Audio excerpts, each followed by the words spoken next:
Hey, what's good, Walking Dead fans? This is the Campfire Crew, and we're here to talk about the finale of The Walking Dead.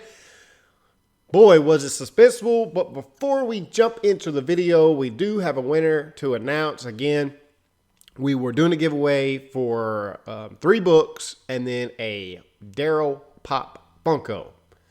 And, went to somebody who was sub to the channel and also a member of the group. And we did a drawing. And that person is, I think it's Email Nunez. I think it's how you say that. I hope I spelled your name right. I said your name right. Anyway, contact us. Let us know in the group. Can direct message or whatever. Give us your address so we can send those gifts to you. Thank you for participating and being active down there in the chat. Also, a shout out to Tony and Britton and Damien, all really active in the Facebook group, and I appreciate that. We had a really good time last night during this episode. We was live chatting away, man, going back and forth, and it was a lot of fun. Anyway, enough with that. Let's move on with the video. We have 8 favorite moments that we're going to cover. I am Campfire Rich. I'm Confire Nate, and guys, I know it's over. I know the finale's here, but listen, we are going to be giving you stuff to keep you excited and ready for The Walking Dead when it comes back on. And you know what? Fear the Walking Dead starts next week. If you're not into Fear the Walking Dead, I suggest you get into it. It's a really good show. We're going to be doing the same thing. We're going to be doing a video every single week about the Fear the Walking Dead.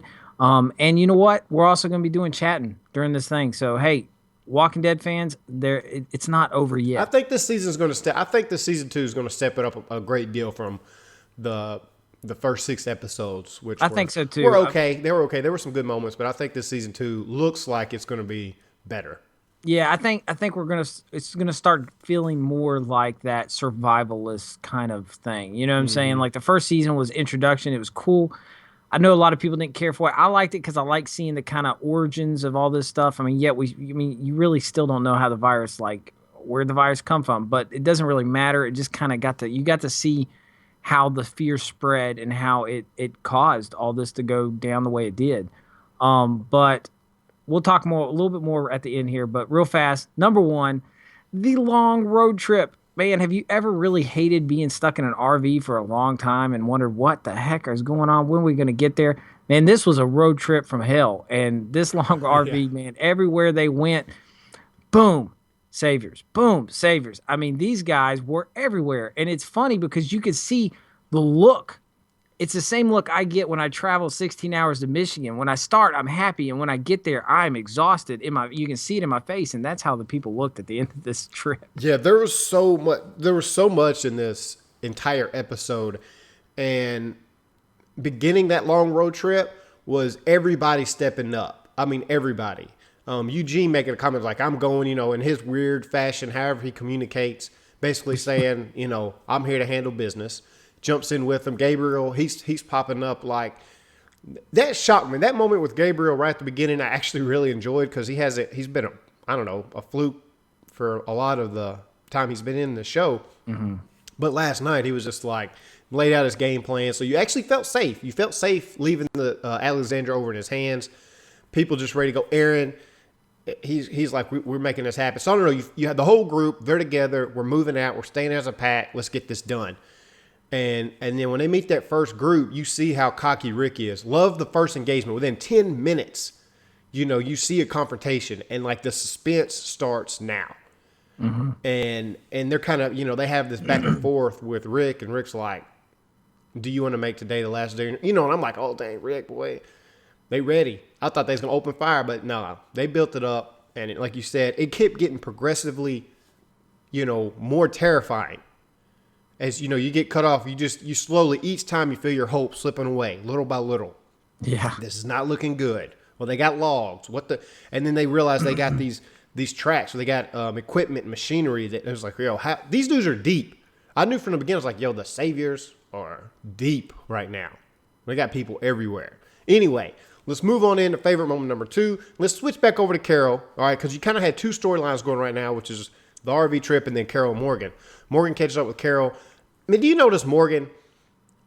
He has more, 2v2 scenes, or whatever, like one-on-one scenes than I feel like anybody. He's had the scenes with just him and Rick. twice. First season, and then again when he met him right before the Clear episode or whatever. Then you got him and his Jedi Master that trained him how to use the staff, and now you're getting him and Morgan. You know what I'm saying? Like, Morgan is just, I don't know, he be having some meditation moments with people, trying to bring Carol back.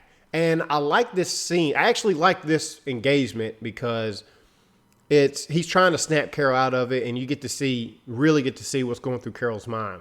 Like, she's actually voicing it now. So that whole scene with both of them, I really enjoyed. Yeah, I mean, I know us as fans, we got to feel like, man, this is your fault, Morgan. Your weird morals, like, we can't kill people crap is what messed Carol's mind up in the first place. You know what I'm saying? But let's say it's not Morgan's fault. Let's just say eventually just kind of caught up with Carol. Right. And she goes off. I think Morgan's the perfect person to go after her, because he's at a point where I think he's willing to do what he has to do, but he doesn't want to do it, which is kind of where Carol's at. Mm-hmm. But it's interesting because he's trying to, like, get her, and she keeps running away. She doesn't want to be saved. At this point, she's ready to die. And it's very funny because in the comics, her character, which dies so much earlier than this, gets into that same mindset where she just gives up. But in Carol's case now, you can kind of see her kind of going through that where she's starting to give up, but Morgan refuses to let that go, and, again, this moves into my favorite moment, number 3, and that's when she finally gets caught by the last savior, if you will, that was left over from the group. Mm-hmm. And the dude's just, he's shooting her, just torturing her, and she's just laughing, she's like, I'm done, like, she's just ready to die. She felt relieved. Yeah. Yeah, she doesn't at this point, and it was funny when he started to walk away, and she just kept egging him on, and he came back, and then Morgan shows up, and Morgan's got a gun, and I'm sitting there, I know Rick gave him that gun, and I'm thinking, Morgan, if you don't pull that freaking trigger, I'm gonna jump through that thing, and I'm gonna kick you in the head with that staff. Like, I was so, but when Morgan finally did it, and Morgan just pow, pow, pow, blew that guy away. Yeah, obviously he hasn't shot a gun in a while because he hit him like 5 different times before he finally got him in the head. But hey, you know what? We'll work on that. But when he finally did kill him, I thought that was such a big moment, because that moment when it happened, he had to do what he had to do for people he cared about. In this case, Carol. Mm-hmm. He did it. She saw that. I think he needs to kind of, if you will, be her master or her be the apprentice kind of situation, and kind of get to that point where you don't have to kill, but when you do, you just got to do it to save the people you love. Yeah, I think that was a big conclusion to their little, hopefully to even Carol's mindset. Hopefully that's kind of the start of her getting back on track. Because, Morgan hasn't killed. And you know what? If you go back and look on, like, how big it made that moment, because Morgan hasn't killed anybody, it made it a lot more impactful, because it so goes against what he now believes in that he just won't do that. And, with the Carol speech about, you have to do these things for the people you love. And so this shows a couple things, how much he actually cares for Carol. And if there's anybody that Morgan is going to save, he's trying to save all these random wolves and stuff, it's Carol. Somebody that feels like he's now part of his family, or she's a part of his family, or whatever. But, hey, did you not feel some, you say he shot, maybe he was just trying to shoot for the head. I think he just had some built up rage. I think Morgan was just like, man, I ain't killed somebody. And so, I just wanted to unload. Like, you could see it in his face. We was in a live chat, and I was just like, I just typed out in bold letters, clear. Like, dude just started having flashbacks. Like, he went ham right there for a second. Like, I was like, I feel so much better. All right, I'll I just had to get that guy down, man. I feel so much better now. Right. Dropped 12 freaking shots, a whole clip on one guy who's alive. But I'm cool, though, now. It was an impactful scene, so it was good. Normally in these episodes, you have, like, your main storyline, which you're really into, and then your secondary storyline, you're kind of like, whatever, let me move on. This one wasn't like that. It was good. Moving on to favorite moment number 5. Wait, we're on 4?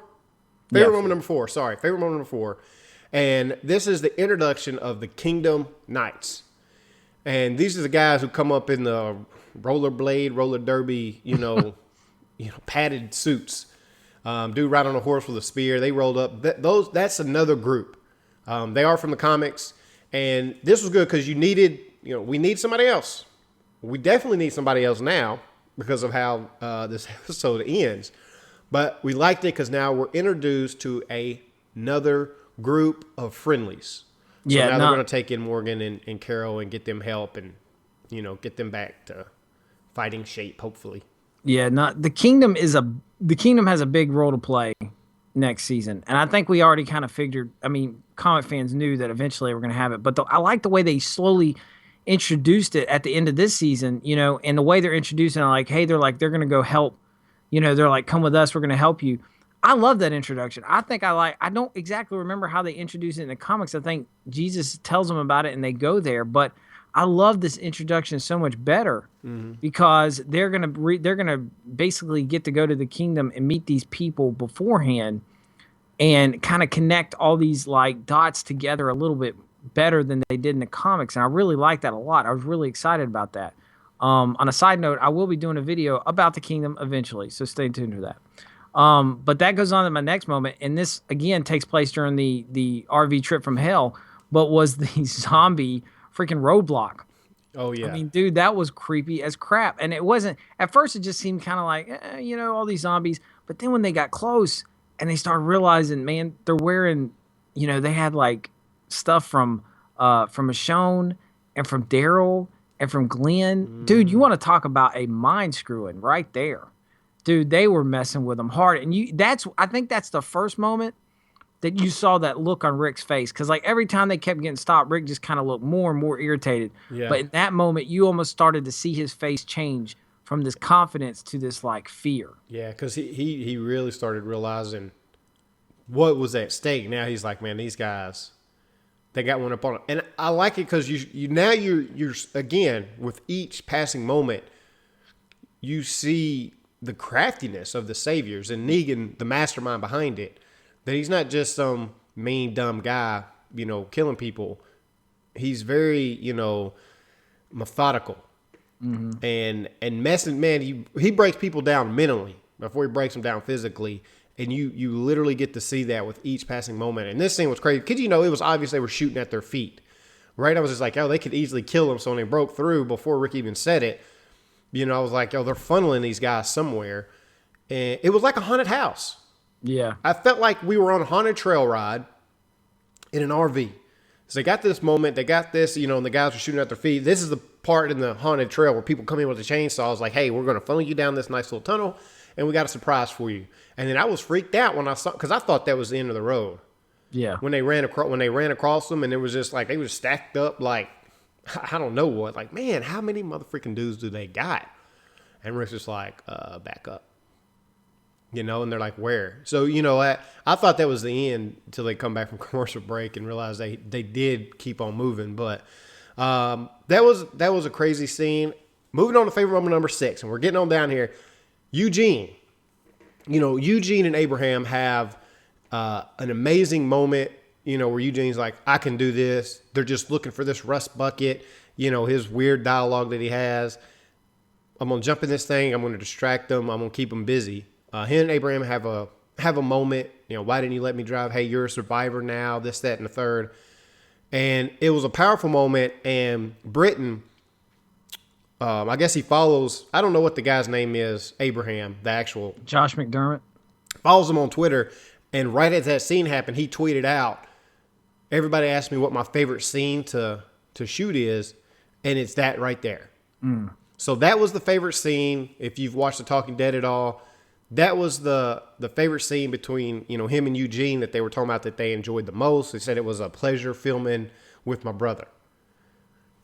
Brenton's in the chat like, you don't say stuff like that unless you shot your last bullet or something. So we're not sure. We had that moment there, and that was my favorite moment for that. Yeah, I like that. Eugene, it was interesting because he gives Rick the things like, this is how you make all the bullets.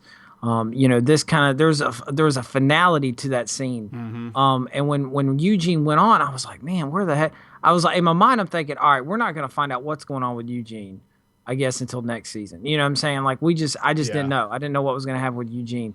And they're trying to get through the woods and they're carrying Maggie. And man, I'm not going to lie to you, man. When they started whistling, dude, I got shivers up my spine. That whole like woodsy, that was creepy. It was. That whole scene was creepy. It's 10 times more creepy than it is in the comics. That's not even, that's more of like the show's version of that, man. That was creepy.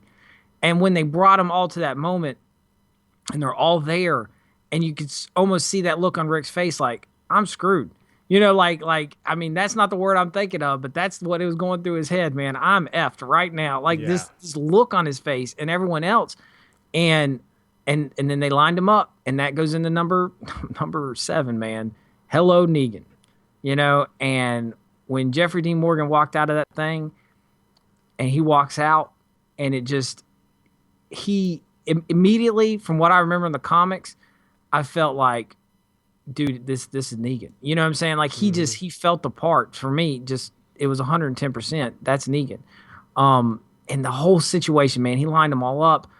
The talking, just that whole monologue was just epic, and it was disturbing as crap the whole time, man. I mean, dude, if you needed to be on like blood thinners or something like that, I'm pretty sure you're in trouble in that moment. You know, I mean, I could just see people already having heart attacks and everything because my heart, the whole scene was just I mean, just pumping out of my chest because it was so intense. Man, it was. They built up the suspense so well. Not even going back through the rest of this, how they just kept dropping Negan's name and the saviors kept popping up in each engagement. Just solely through this. Mm-hmm. I mean, the slow breakdown of Rick all the way through. They get in the woods. Now they're frantic. They're not in control. They're not confident. You hear the whistling. I'm freaking out from the couch. You're just kind of like, this is it. Like, there's nowhere else to go. They're on foot. This is the end of the road. Then you look at the time and you realize the episode's coming to a close, and you're like, it's here. The end is here. And when they made Rick kneel, that was hard to watch. Yeah, you know, because this was the same guy Rick had been talking smack to, who's like, welcome to where you're going. Now, give us those guns. And then, like, there's nothing they could do, you know. I do like Carl in this scene. Carl, they started beefing up Carl a little bit more, and I liked it because Carl was just, like, staring Negan in the face, staring this other guy in the face, like. Yeah, no, Carl had this. Do you remember when they're walking through the woods and Carl's like, you know, after what happened to Nice, he's like, I'm never going to let that happen to anybody again. You know what I'm saying? Like, Carl just had these moments. And I think I think Carl is going to have a big story next season. I think so. I think he's going to get the big story arc. He's going to have the big story arcs this season. And I think Carl I love Carl in this scene. And just real fast before we get to the next part, when Carl was sitting there on the ground and Negan goes up to him, he's like, well, you know, you're not going to cry, not even a little tear. In the comics, Carl is so much younger than he is in the show. I mean, you can't help the fact that this kid just sprouted up like a weed from the way he was. But in the comics, he's still so little. He's crying. In the comics, he's crying because he's scared. In this moment, he's almost like a teenager. And I think Carl was ready to kill somebody. Yeah. I was almost half expecting him to like headbutt somebody I was waiting for him to spout off. But I like that scene. This whole scene was just jam-packed full of stuff. But again, the introduction to Negan, when he walks out, finally, we get to see the big bad. And what's his first words? We pissing our pants yet? Yeah. Oh, I bet you we're getting close. I mean, like, I love there was 100% focus on Negan. Nobody else even talked. If you go back and watch that whole scene, nobody nobody talks. The only thing you get is when Glenn has a little outbreak, and even then you get nervous because Negan is just like, I will shut that stuff down instantly. Yeah. First time's a warning. And it was funny because he's like, I know it's an emotional moment. You get one. You know what I'm saying? It's like, I'm going to give you one. You know, it was just so like, God, you can't, you love this guy. You know what I'm saying? Like, I instantly, and that's the way it is in comics, I love Negan. I think he's a great character. Mm-hmm. But he's a piece of crap, and I want someone to kill him. So it's a tear on you that you can't stand this guy, but you can't help from liking him. Like, when you had the governor, like, I could care less. Like, I was like, get off of him, right? He commands attention. Charismatically. I mean, like, he's just out there, like, you just want to watch him, you want to hear him talk, like, what's he going to say? You know, he's smirking, he's smiling. My favorite line in this whole episode was when he was just like, don't make me kill the future serial killer. Yeah. I was cracking up, you know. That was good. I love that line. It was just more, like, I could talk about this. We could probably do a whole video just about the end, but we're going to move on into our last and final moment. Favorite moment, number 8. and that is the bat heard round the world when he's any, mini, miny, mo. If you like me, and I'm sure like everybody else, we was just like looking for camera angles, looking for who's next to who. We had a feeling that it wasn't going to show who died. We just had that feeling they was going to leave us like that. So during this whole scene, I'm looking like who's next to who, where is he at right now? You know, trying to glean any information whatsoever, and then just the crack. And if you pay, you know, when he's hitting them, even Negan talking, he's just like, whoa, like he's having fun with it.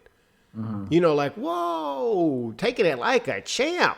And that's a classic comic line right there. Like that's out of the comics. Like when he says, "Oh, taking it like a champ," that whole moment in that, and there's so many things that you could say funny about the way they did this.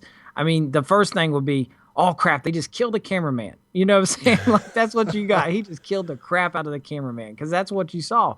But I know there's so many people that hate this. They're so mad about this because they're like, I want to know who it was.